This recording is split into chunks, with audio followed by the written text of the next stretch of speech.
Good morning all of you. मैं विशाल सिंह आप सभी का स्वागत करता हूँ। इसके पहले हम लोग इंट्रोडक्शन ऑफ सेल पढ़े थे और इंट्रोडक्शन ऑफ सेल में जितने भी पार्ट्स थे सेल के उसके बारे में थोड़ा बहुत जाने थे।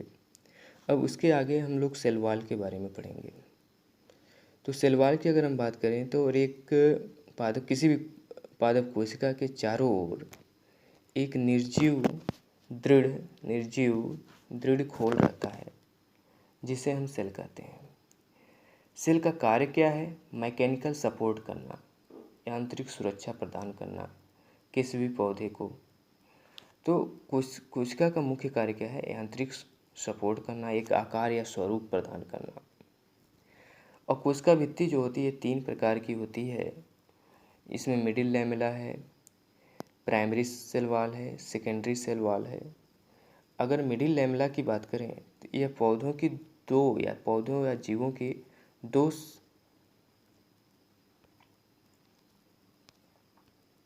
दो समीपस्थ कोशिकाओं को एक साथ जोड़ने का या बांधने का कार्य करती हैं। यह मुख्य रूप से पेक्टिन यौगिक के बने होते हैं और इसमें कैल्शियम और मैग्नीशियम पैक्टेट का मिश्रण पाया जाता है। कैल्शियम और मैग्नीशियम पैक्टेट का मिश्रण पाया जाता है। ध्यान रखिएगा, मुख्यतः यह पौधों में पाया जाता है। प्राइमरी सेल वॉल की अगर हम बात करें तो प्राइमरी सेल वॉल क्या होती है कि मिडिल लैमेला के अंदर जो होगी, अभी फिगर से क्लियर हो जाएगा। मिडिल लैमेला के अंदर की तरफ जो सेल वॉल होती है उसे प्राइमरी सेल वॉल कहा जाता है और यह हेमी सेलुलोज और सेमिलोज का बना होता है। यही एग्जाम में पूछा जाता है कि प्राइमरी सेल वॉल किससे बनी होती है। प्लांट के केस में तो हेमी सेलुलोज और सेलुलोज से बनी होती है जो मिडिल लैमेला के जस्ट अंदर होती है। अब प्राइमरी सेल वॉल में पेक्टिन और प्रोटीन एवं लिपिड्स उपस्थित होता है। तो पेक्टिन भी पाया जाता है, साथ में प्रोटीन भी पाया जाता है, लिपिड भी पाया जाता है। एक इम्पॉर्टेंट चीज़ इसमें है कि जो मेरिस्टेमेटिक टिश्यूज़ होते हैं, मेरिस्टेमेटिक सेल्स जो होते हैं, आप प्लांट टिश्यू कल्चर में काफ़ी इसको पढ़े होंगे। तो प्राइमरी सेल वॉल उसमें सिर्फ पाई जाती है। तो मेरिस्टेमेटिक टिश्यूज़ में सिर्फ प्राइमरी सेल वॉल पाई जाती है।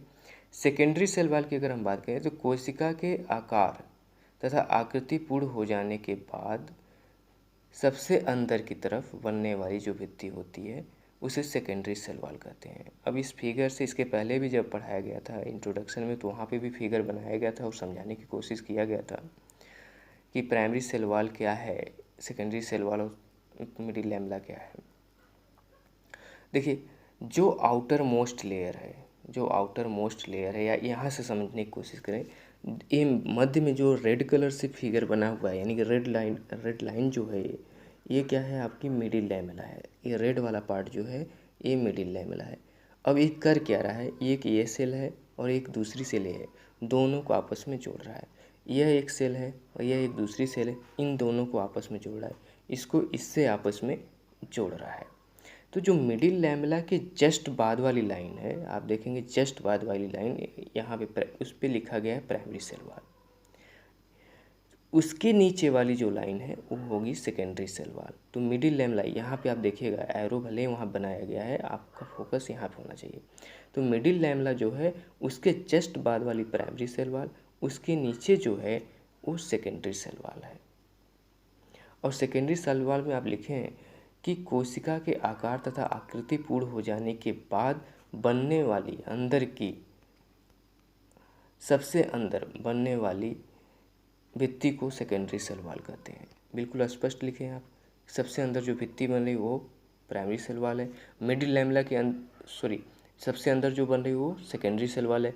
मिडिल लैमेला के जस्ट बाद जो बन रही है वो आपकी हो रही है प्राइमरी सेल वॉल। अब तीसरी लाइन इसमें क्या है? तीसरी लाइन जो है ये वो है प्लाज्मा लेमा है। मुख्यतः बुकों में मैंने प्लाज्मा लेमला लिख दिया था, लेकिन ज़्यादातर किताबों में मैंने देखा लेमा ही है, इसलिए आप प्लाज्मा लेमा लिखिएगा। तो प्लाज्मा लेमा है, यानी तीसरी जो लाइन है वो क्या है? प्लाज्मा लेमा है। प्लाज्मा लेमा क्या करेगी? जितने भी प्रोटोप्लाज्म है उसको एक तरह से कवर्ड करके रखती है, या फिर कहीं प्रोटोप्लाज्म के बाहर जो झिल्ली या मेम्ब्रेन पाई जाती है उसको प्लाज्मा लेमा कहते हैं। एक इसमें बहुत इंपॉर्टेंट फिगर है प्लाज्मोडेस्माटा। ये है प्लाज्मोडेस्माटा। ये जो लाइन ग्रीन कलर की बनाई गई है ये प्लाज्मोडेस्माटा है। ये क्या होता है, धागे नुमा एक बहुत पतला छिद्र होता है। और इससे फ़ायदा क्या होता है कि कोई भी मॉलिक्यूल यानी यहाँ पे जो फूड मटेरियल है या कोई पार्टिकल्स है वो ट्रांसफ़र होकर के यहाँ पे जा सकता है। इसमें जो फूड मटेरियल है ट्रांसफ़र होकर के इसमें जा सकता है। किसके माध्यम से? प्लाज्मोडेस्माटा के माध्यम से इसका इसमें आ सकता है। तो एक तरह से सभी सेल्स एक दूसरे से अपने फूड मटेरियल्स को या किसी भी मॉलिक्यूल्स को एक्सचेंज या कुछ मॉलिक्यूल को एक्सचेंज करते हैं, वो किसके माध्यम से करते हैं? प्लाज्मोडेस्माटा के माध्यम से करते हैं। एग्ज़ाम में बहुत ज़्यादा पूछा जाता है। अगर सेल वॉल की अगर हम बात करें तो सेल वॉल से प्लाज्मोडेस्माटा को बहुत ज़्यादा पूछा जाता है। और दूसरे नंबर पे मिडिल लैमेला को बहुत ज़्यादा पूछा जाता है कि मिडिल लैमेला किसे कहते हैं। देखिए प्लाज्मोडेस्माटा वो बता दिया गया है कि एक धागेनुमा छिद्र पाया जाता है जिससे फूड मटेरियल ट्रांसपोर्ट करते हैं। तो यहाँ पे हमने डायरेक्ट माइटोकॉन्ड्रिया शुरू कर दिया था, लेकिन इसको पढ़ने के पहले हम लोग पढ़ते हैं कि प्रोटोप्लाज्म क्या है। ठीक है, तब क्योंकि सेल वॉल हो गया, सेल में सेल वॉल हम लोग पढ़ चुके थे। सेकंड नंबर पे प्रोटोप्लाज्म आता है। तो प्रोटोप्लाज्म पढ़ने के बाद हम लोग माइटोकॉन्ड्रिया के बारे में पढ़ेंगे। देखिए प्रोटोप्लाज्म है क्या? कोशिका भित्ति के अंदर कोशिका का संपूर्ण जीवित पदार्थ प्रोटोप्लाज्म होता है। तो जो वहाँ पे फिगर हम लोग बनाए थे सेल वॉल का, सेल वॉल के नीचे क्या थी? प्लाज्मा लेमा था। प्लाज्मा लेमा के अंदर क्या होगा? जितना भी मटेरियल है प्लाज्मा लेमा के अंदर, वो सभी मटेरियल को मिला करके क्या कहा जाएगा? प्रोटोप्लाज्म कहा जाएगा। कल के इसके पहले क्लास में जो फिगर हम था सेल का, तो वहाँ पे आप देखेंगे जैसे इसमें इसी फिगर समझने की कोशिश करते हैं। ये है हम एक सेल मान लीजिए। अब इस सेल में जो प्लाज्मा लेमा है, इस प्लाज्मा लेमा के अंदर क्या होगा? साइटोप्लाज्म होगा। उस साइटोप्लाज्म में क्या होगा? बहुत सारे सेल ऑर्गेनेल्स होंगे, यानी माइटोकॉन्ड्रिया होगा यहाँ पे, और उसके अलावा क्लोरोप्लास्ट होगा, राइबोसोम्स होंगे। तो ये सारे सेल ऑर्गेनेल्स होंगे। तो उससे सभी सेल न्यूक्लियस को मिला करके, सारे सेल ऑर्गेनेल्स को मिला करके, मैट्रिक्स को मिला करके, इसमें छोटे छोटे कण पाए जाएंगे फैट बॉडीज़ के, उन सब को मिला करके कहा जाएगा, उन सभी को मिला करके प्रोटोप्लास्ट कहा जाएगा। तो प्रोटोप्लास्ट क्या है? पूरे संपूर्ण सामग्री को, यानी सेल वॉल के अंदर जितने भी संपूर्ण चीज़ें पाई जा रही हैं वो सभी क्या है? लेकिन जीवित संपूर्ण चीज़ें जो होंगी वो प्रोटोप्लास्ट कहलाएगी। अब देखिए कुछ साइंटिस्ट ने इसको अलग अलग अपना मत दिया है और अपने विचार दिए हैं। जैसे हेक्सले की अगर बात करें तो इन्होंने कहा जीव द्रव्य जीवन का आधार है, यानी फिजिकल बेसिस ऑफ लाइफ है। और डुजार्डिन ने इसी को कहा सारकोड। डुजार्डिन ने इसी को कहा सारकोड कहा है। पुरकिंजे जो है, पुरकिंजे नामक साइंटिस्ट ने इसे प्रोटोप्लाज्म यानी जो सारकोड कहा गया था उसे प्रोटोप्लाज्म शब्द का यूज जो है, संबोधन जो है पुरकिंजे ने किया था। वान मोल की अगर बात करें तो वान मोल एक साइंटिस्ट हैं और इन्होंने पादप कोश से पहले देखा था। तो हम लोग सेल के बारे में जितनी भी चीज़ें पढ़ेंगे तो उसमें कुछ ऐसा नया नहीं होगा कि जिसके बारे में आप लोग पहले कभी सुने ना हो या पढ़े ना हो। बस अंतर ये हो सकता है चीज़ें व्यवस्थित ना हो। तो कोशिश है कि हर एक चीज़ एक स्टेप बाय स्टेप वो व्यवस्थित तरीके से आपको मिले। और हमें नहीं लगता कि कोई इसमें ऐसी चीज़ है जिसके बारे में आप पहले कभी न सुने हों या न पढ़े हों, या कोई ऐसा टेक्निकल चीज़ है जिसको बहुत डेप्थ में ले जा कर के समझाने की ज़रूरत है। तो अब आप बात करते हैं पार्ट ऑफ प्रोटोप्लाज्म। प्रोटोप्लाज्म हो गया। अब प्रोटोप्लाज्म में पाया क्या जाएगा? प्रोटोप्लाज्म में देखिए साइटोप्लाज्म होगा और साथ में क्या होगा? न्यूक्लियस होगा। तो प्रोटोप्लाज्म में साइटोप्लाज्म और न्यूक्लियस होगा। अब हमको पढ़ना क्या है? साइटोप्लाज्म पढ़ना है। अब साइटोप्लाज्म की अगर हम बात करें तो साइटोप्लाज्म में क्या होगा? मैट्रिक्स होगा, सेल ऑर्गेनेल्स होंगे, इंक्लूजन्स होगा, और साथ में क्या होगा? माइक्रोबॉडीज़ होंगे कुछ। अब देखिए साइटोप्लाज्म किसे कहेंगे? साइटोप्लाज्म किसे कहेंगे? साइटोप्लाज्म जो होगा प्रोटोप्लाज्म का वह भाग होगा। देखिए प्रोटोप्लाज्म का ही भाग है, क्योंकि यहाँ पर हमने पढ़ा है कि प्रोटोप्लाज्म जो है वो साइटोप्लाज्म और न्यूक्लियस से मिलकर के बना है। तो ये है किसका भाग? प्रोटोप्लाज्म का। अब देखिए अंतर क्या है? साइटोप्लाज्म प्रोटोप्लाज्म का वह भाग है जो सेल वॉल और न्यूक्लियस के बीच में होता है। अब देखिए यहाँ फिगर देखते हैं, फिगर से समझते हैं थोड़ा सा। फिगर वो फिगर ज़्यादा अच्छा है, लेकिन फिर भी यहाँ समझते हैं। देखिए ये आपकी हो गई हमारी सेल वॉल, आपने पढ़ा है ये प्राइमरी है सेकेंडरी है। इसके नीचे प्लाज्मा लेमा है। तो प्लाज्मा लेमा से लेकर के न्यूक्लियस तक जो कुछ है वो सब कुछ क्या है? साइटोप्लाज्म है। तो क्या क्या है इसमें? इसमें क्या क्या है? आपका मैट्रिक्स है, यानी कि फ्लूइड है सब इसमें। उसके अलावा उस फ्लूइड में क्या है? बहुत सारे पार्टिकल्स पाए जाते हैं। कैसे पार्टिकल्स? जिसे माइक्रोबॉडी कहा जाता है, ठीक है। ये जब फैट का, स्टार्च का इस तरह से पार्ट, इसके अलावा इसमें पाया जाता है बहुत सारे ऑर्गेनेल्स पाए जाते हैं, जैसे माइटोकॉन्ड्रिया का होगा, क्लोरोप्लास्ट होगा, ठीक है। तो ये सारे ऑर्गेनेल्स पाए जाते हैं। तो ये सभी किस में आएंगे, आपके साइटोप्लाज्म के अंतर्गत आएंगे। तब इसी साइटोप्लाज्म में अब हमको अलग से पढ़ना है मैट्रिक्स, और मैट्रिक्स से सब जब सेल ऑर्गेनेल्स पढ़ेंगे तो मैट्रिक्स शब्द आ जाएगा। तो इसलिए हमने डायरेक्ट शुरू कर दिया सेल ऑर्गेनेल्स से, और सेल ऑर्गेनेल्स में सबसे पहला हमने लिया है माइटोकॉन्ड्रिया को। तो अब हम लोग पढ़ेंगे माइटोकॉन्ड्रिया है क्या। देखिए, माइटोकॉन्ड्रिया की बात करें तो जो सेकेंड लार्जेस्ट सेल है, और ये मोस्ट पॉपुलर अगर जानी जाती है तो पावर हाउस ऑफ सेल के नाम से बहुत पॉपुलर है। अब इसकी हिस्ट्री थोड़ा सा ध्यान देंगे कि इसकी शुरुआत कहाँ से हुई, तो और स्टेप बाय नंबर वाइज सारे पॉइंट्स लिखे गए हैं। आप अपना नोट्स बनाते हुए आप एकदम इसी तरह से सीक्वेंस से लिख डालिएगा सारी चीज़ें और पढ़ डालिएगा। देखिए, कॉलिकन ने शुरुआत कहाँ से होती है कि कॉलिकन नामक साइंटिस्ट है, 1880 में सबसे पहले कीटों की पेशियों में देखा था माइटोकॉन्ड्रिया को, और उसके बाद अल्टमान ने सर्वप्रथम इसकी खोज की और इसे बायोप्लास्ट नाम दिया था। सी बेंडा ने इसे माइटोकॉन्ड्रिया शब्द यूज किया था। तो ये बहुत एग्जाम में पूछा जाता है कि माइटोकॉन्ड्रिया शब्द इस्तेमाल किसने किया है, तो सी बेंडा ने किया है। माइटोकॉन्ड्रिया को अन्य नामों से जाना जाता है, बायोप्लास्ट कहा जाता है, प्लास्टिडोप्लास्ट कहा जाता है, कॉन्ड्रियोसोम कहा जाता है, पावर हाउस ऑफ सेल कहा जाता है, और भी नाम से मुझे अभी दिमाग में नहीं आ रहा है, अन्य नामों से भी जाना जाता है। अब देखिए, ये फिगर है, माइटोकॉन्ड्रिया फिगर है। माइटोकॉन्ड्रिया फिगर की अगर हम इसके पहले जब फ्लो चार्ट बनवाया गया था तो वहाँ पे जो ऑर्गेनेल्स होते हैं वो दो प्रकार के होते हैं, एक मेम्ब्रेन लेस होते हैं, एक मेम्ब्रेन वाले होते हैं। फिर उसको दो भागों में क्लासिफाइड किया गया था, सिंगल मेम्ब्रेन और डबल मेम्ब्रेन। डबल मेम्ब्रेन में आपने दो लिखा था, एक माइटोकॉन्ड्रिया लिखा था, एक प्लास्टिड लिखा था। तो ये क्या है, डबल मेम्ब्रेन है और सेकेंड लार्जेस्ट है, और प्लास्टिड जो होता है आपका फर्स्ट लार्जेस्ट सेल ऑर्गेनेल्स होता है।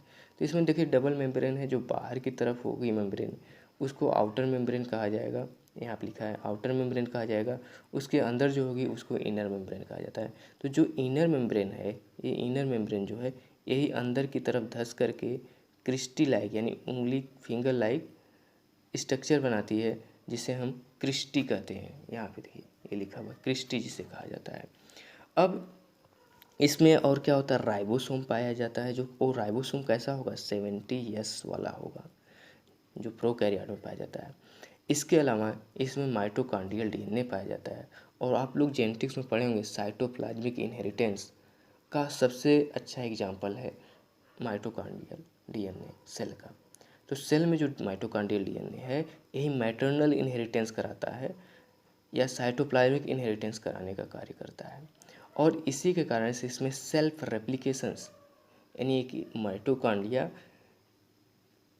सेल डिवीजन करके एक नई माइटोकॉन्ड्रिया यानी कि एक माइटोकॉन्ड्रिया से नए माइटोकॉन्ड्रिया का निर्माण होता है या ओरिजिन्स होती है। प्री एग्जिस्टिंग माइटोकॉन्ड्रिया से न्यू माइटोकॉन्ड्रिया बनेगा। इसमें मैट्रिक्स होता है, और मैट्रिक्स में क्या होगा, बहुत सारे फ्लूइड्स भरे रहते हैं, और वो फ्लूइड्स में क्या क्या होता है, एंजाइम्स होते हैं, विटामिन्स होते हैं, या वो एंजाइम्स जो एंजाइम्स होते हैं वो क्या करते हैं, क्रेब्स साइकिल जो चलने में हेल्प करते हैं, क्रेब्स साइकिल को चलाने में हेल्प करते हैं। तो सभी जो एंजाइम्स पाए जाते हैं वो क्रेब्स साइकिल को चलाने में हेल्प करते हैं। तो सारी चीज़ें पॉइंट वाइज है, हम लोग अभी देखते हैं आगे। देखिए, यहाँ पर लिखा गया कि यह मैटरनल इनहेरिटेंस के लिए का एक अच्छा उदाहरण है। मैटरनल इनहेरिटेंस का क्यों होता है, क्योंकि इसमें डीएनए पाया जाता है, माइटोकॉन्ड्रियल डीएनए पाया जाता है। और कैसा डीएनए होता है, सर्कुलर टाइप का होता है, सर्कुलर डीएनए पाया जाता है, याद रखिएगा। अब साइज़ की अगर हम बात करें तो साइज़ जो होती है इसकी वो 3 माइक्रोन से लेकर के 5 माइक्रोन होती है, और चौड़ाई की अगर बात करें 0.5 से लेकर के 2 माइक्रोन होता है। लाइफ ड्यूरेशन की बात करें तो 5 से 10 दिन होता है। शेप की बात करें सिलेंड्रिकल बेसिस होती है। नंबर की बात करें तो ऑन एवरेज 200 से 800 माइटोकॉन्ड्रिया पर सेल्स में पाया जाता है, लेकिन कुछ केसेस में है जिसमें बहुत ज़्यादा, और कुछ के ऐसे केसेस हैं जिसमें बहुत कम भी पाया जाता है। जैसे आपका है शोज़ की अगर बात करें तो प्रोटोजोआ है, जिसमें लगभग 5 लाख तक माइटोकॉन्ड्रिया पाया जाता है। ट्राइफोसोमा की अगर बात करें तो उसमें एक ही माइटोकॉन्ड्रिया होता है। फ्यूस्का की बात करें तो उसमें भी एक ही माइटोकॉन्ड्रिया पाया जाता है। जो माइटोकॉन्ड्रिया होती है वो माइटोकॉन्ड्रिया जो होता है वो डबल मेम्ब्रेन होता है। उसमें एक आउटर मेम्ब्रेन होगा और एक इनर मेम्ब्रेन होगा। फिगर में समझाया ही गया है। जो आउटर मेम्ब्रेन होगा 16 एंगस्ट्रॉम थिक होगा, 16 एंगस्ट्रॉम थिक होगा और वो प्रोटीन से बना होगा और चिकना होगा। तो जो आउटर मेम्ब्रेन होगा वो 16 एंगस्ट्रॉम का होगा, ये आउटर मेम्ब्रेन है। और ये क्या होगी, 16 एंगस्ट्रॉम का है और साथ में प्रोटीन का बना है। जो प्रोटीन है उसका नाम क्या है, पोरिन नाम है। प्रोटीन जो है उसका नाम पोरिन है और स्मूथ होता है। इनर मेम्ब्रेन की अगर हम बात करें तो इनफोल्ड होती है। इनफोल्ड मतलब फिंगर लाइक, यानी कि वो अंदर की तरफ धंस जाती है और जिससे क्रिस्टी का निर्माण होता है। तो ये इनफोल्ड होती है और जिससे क्रिस्टी का निर्माण होता है। इनफोल्ड मीन्स अंदर की तरफ धंसी हुई रहती है। अंतःवलन है, एकदम किताब की लैंग्वेज में मैंने लिखा है, उसका मतलब यही है कि अंदर की तरफ क्रिस्टी जैसा अंदर की तरफ धंस जाती है, जैसे फिंगर लाइक जैसी संरचना बनती है, जिसे क्रिस्टी कहा जाता है। दोनों जो मेम्ब्रेन होते हैं उनके मध्य में स्पेस पाया जाता है। दोनों मेम्ब्रेन के मध्य में देखिए, दोनों मेम्ब्रेन के मध्य में स्पेस पाया जाता है, जिसे पेरिकॉन्ड्रियल स्पेस भी कहा जाता है। ये देखिए, दोनों के मध्य में जो स्पेस है वो क्या कहलाएगा, पेरिकॉन्ड्रियल स्पेस कहलाता है। अगला पॉइंट है जो होती है उस पर टेनिस के रैकेट के आकार का एक सूक्ष्म कण पाया जाता है, जिसे F1 पार्टिकल्स कहा जाता है। और F1 पार्टिकल करता क्या है, ETC का कार्य करता है। देखिए F1 पार्टिकल कर क्या रहा है, ETS पाया जाता है सिस्टम, यानी कि इलेक्ट्रॉन ट्रांसपोर्ट सिस्टम पाया जाता है। और F1 करेगा क्या, ATP का बना है, ATP का निर्माण करता है। कैसे करता है ATP का निर्माण, क्योंकि इसमें क्या पाया जाता है, ATP सिंथेटेज एंजाइम पाए जाते हैं। देखिए यहाँ लिखा हुआ है ATP सिंथेटेज एंजाइम पाए जाते हैं और जो ATP का निर्माण करते हैं। कहाँ पे, F1 पार्टिकल्स पे। देखिए ये इसकी सहायता से ATP का निर्माण करता है और इलेक्ट्रॉन ट्रांसपोर्ट सिस्टम होता है जो वहाँ से ट्रांसफ़र होकर के माइटोकॉन्ड्रिया के अन्य भागों में पहुँचता है। तो इसको पूरे को कहा क्या जाता है, ऑक्सीसोम कहा जाता है। ये ऑक्सीसोम है, यानी ये ऑक्सीसोम के पार्ट हैं F0 और F1, तो ये इसको कहा जाता है ऑक्सीसोम कहा जाता है। और देखिए माइटोकॉन्ड्रिया के मैट्रिक्स में क्या होता है, क्रेब्स साइकिल चलती है। माइटोकॉन्ड्रिया के मैट्रिक्स में क्रेब्स साइकिल चलती है, क्योंकि इस चक्र के सभी आवश्यक एंजाइम जो है माइटोकॉन्ड्रिया में उपस्थित होते हैं। तो माइटोकॉन्ड्रिया के मैट्रिक्स में उपस्थित होते हैं, माइटोकॉन्ड्रिया जो होता है, DNA जो होता है सर्कुलर टाइप का होता है, सेल्फ रेप्लिकेशन होता है, मीन्स वो अपनी कॉपी खुद बना लेता है। माइटोकॉन्ड्रिया सेल डिवीजन भी कर सकती है अपनी, तो यानी कि एक माइटोकॉन्ड्रिया से दूसरे नए माइटोकॉन्ड्रिया का निर्माण हो जाता है। 70S राइबोसोम होता है जो प्रोटीन सिंथेसिस का कार्य करता है। माइटोकॉन्ड्रिया को सेमी ऑटोनॉमस ऑर्गेनेल्स कहा जाता है। सेमी ऑटोनॉमस क्यों कहा जाता है, क्योंकि सारा कार्य खुद करती है, लेकिन कुछ कामों के लिए वो सेल पे डिपेंड होती है, इसलिए इसको सेमी ऑटोनॉमस ऑर्गेनेल्स कहा जाता है। तो जो सारा काम खुद करे, किसी के ऊपर डिपेंड ना हो, उसको ऑटोनॉमस कहा जाता है। जैसे हम लोग हैं या आप लोग हैं, सारा काम अपने से करते हैं, लेकिन पढ़ाई के लिए या ज़रूरी खर्चों के लिए आप पेरेंट्स पे डिपेंड होते हैं, तो इसलिए आप सेमी ऑटोनॉमस हैं। और जिस दिन आप पूर्ण रूप से स्वतंत्र हो जाएंगे तो तब ऑटोनॉमस कहलाएंगे। तो इसकी मीनिंग समझने के लिए एक एग्जांपल था ये। अब देखिए माइटोकॉन्ड्रिया को कहा जाता है cell within cell organelles. Cell within cell organelles क्यों कहा जाता है, क्योंकि ये एक सेल के अंदर पाया जाता है, लेकिन सेल की सारी क्वालिटी इसके अंदर है। जैसे सेल डिवाइड होकर के दो नई सेल बनाती है और सेल के अंदर न्यूक्लियस होता है, न्यूक्लियस में DNA होता है, तो उसी तरह से माइटोकॉन्ड्रिया भी डिवाइड होकर के नई माइटोकॉन्ड्रिया बना लेती है और उसके अंदर भी DNA है। तो इसलिए यह सेल के अंदर एक ऐसा ऑर्गेनेल्स है जो सेल की तरह व्यवहार करता है, इसलिए इसको cell within cell organelles कहते हैं। हर एक माइटोकॉन्ड्रिया की वर्जिन जो होती है, देखिए उसी की बात कर रहा था, हर एक माइटोकॉन्ड्रिया की वर्जिन पूर्व स्थिति यानी प्री एग्जिस्टिंग माइटोकॉन्ड्रिया से होती है। कैसे, सेल डिवीजन की तरह इसमें माइटोकॉन्ड्रिया में भी डिवीजन्स होता है। केमिकल कंपोजिशन की बात करें तो 60 से 70% प्रोटीन होता है, 25 से 30% लिपिड होता है, 1% DNA और 1 से कम % RNA का होता है। कार्य की अगर हम बात करें तो जो कार्य है ये मुख्य कार्य क्या है, एटीपी का संश्लेषण करता है, इसलिए क्या कहा जाता है, पावर हाउस ऑफ सेल कहते हैं। पावर हाउस ऑफ सेल करता क्या है, जैविक क्रिया, जितनी भी मेटाबॉलिक एक्टिविटीज़ है, वाइटल एक्टिविटीज़ हम लोग जो पढ़ रहे थे पहले दिन इंट्रोडक्शन में क्राफ्ट की, तो वहाँ पे जितनी भी जैविक क्रिया है या वाइटल एक्टिविटीज़ है, मेटाबॉलिक एक्टिविटीज़ है, तो उसके लिए एनर्जी कहाँ से मिलता है, वो पावर हाउस प्रदान करता है। इसके अलावा फैट का ऑक्सीडेशन होता है, यानी कि ऑक्सीजन फैट के मालिक्यूल्स को ऑक्सीडाइज करता है, यानी कि ऑक्सीजन के मालिक्यूल को रिमूव करता है या तोड़ने का कार्य करता है। माइटोकॉन्ड्रिया के भीतर स्टेरॉइड्स का संश्लेषण होता है, तो बहुत सारे ऐसे केमिकल्स का या एंजाइम्स का, हार्मोन्स का संश्लेषण माइटोकॉन्ड्रिया के अंतर्गत होता है। इसके बारे में हम लोग पहले ही पढ़ चुके थे। इसके अलावा कहीं से भी कोई भी डाउट हो तो आप कमेंट बॉक्स में अपने डाउट्स को ज़रूर पूछिए, फीडबैक को अवश्य दीजिए कि अच्छा लगा या ख़राब लगा, उसमें सुधार किया जाएगा और आपके लिए बेहतर करने की कोशिश की जाएगी। तो ये है, इस फिगर को आप बना लीजिएगा, या इससे भी बेहतर फिगर बुक्स में है, वहाँ से भी बना सकते हैं। ओके, थैंक यू, धन्यवाद।